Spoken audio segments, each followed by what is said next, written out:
বাংলাদেশ চলবে রাজনীতিবিদদের নেতৃত্বে, বাংলাদেশ চলবে গণতান্ত্রিকভাবে, সেনাবাহিনীর কোনো ভূমিকা নাই, এ কথাটা তিনি বলছে। যখন শেখ হাসিনা পালিয়ে গেল, তাহলে এখানে কীভাবে বিষয়টা গেল?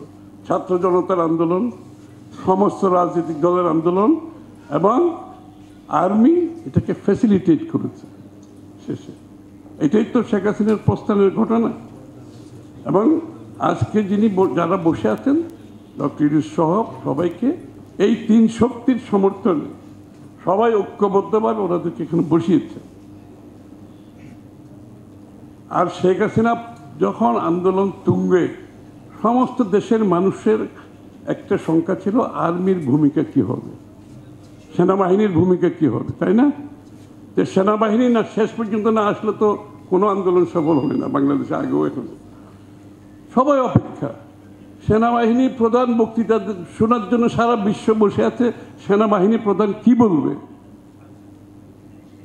সেনাবাহিনী প্রধান শেখ হাসিনা প্রস্থানের বক্তৃতা দিয়েছে, তো তখন তো সেনাবাহিনীর বক্তৃতা শুনতে আমাদের ভালো লাগছে না? খুবই ভালো লেগেছে। সবাই বুঝেছে সেনাবাহিনী জনগণের পক্ষে দাঁড়িয়েছি।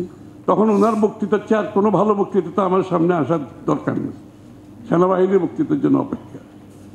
তো এই সেনাবাহিনী যারা এটা করেছে, যারা আমরা সবাই মিলে সকলের সমর্থনে আজকে ইউনূস সাহেব বসে আছেন ওখানে, তাহলে আজকে সেনাবাহিনী যদি গণতন্ত্রের কথা বলে, নির্বাচনের কথা বলে, এর থেকে স্বাগত জানানোর আর কিছু নাই আমাদের। আমি বিশ্বের কোনো সেনাবাহিনী প্রধানকে এই কথা বলতে শুনিনি। কোনো সেনাবাহিনী যেখানে সেনাবাহিনী ক্ষমতা দখল করতে চায়, ক্ষমতা আবার দখল করতে চায়, ক্ষমতায় থাকতে চাই, সেখানে সেনাবাহিনী প্রধান বলছে আমরা একটা গণতান্ত্রিক দেশ চাই, আমরা জনগণের নির্বাচিত সরকার দেখতে চাই, এবং বলছে দেশ পরিচালনা করবে নির্বাচিত সরকার, রাজনীতিবিদরা দেশ পরিচালনা করবে। বিশ্বের কোনো সেনাবাহিনী প্রধান বলেছে এই কথা? তাহলে আজকে উনি তো আমাদেরকে নিশ্চিত করছে বাংলাদেশ আর কোনোদিন সেনাবাহিনী আসবে না, আসা উচিত না। বাংলাদেশ চলবে রাজনীতিবিদদের নেতৃত্বে, বাংলাদেশ চলবে গণতান্ত্রিকভাবে, সেনাবাহিনীর কোনো ভূমিকা নাই, এ কথাটা তিনি বলছে।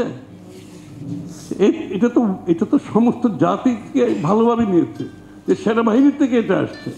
আর যারা গণতন্ত্রের কথা বলছে তারা গণতন্ত্রের দিকে যেতে চাচ্ছে না, তারা নির্বাচনের দিকে যেতে চাচ্ছে না।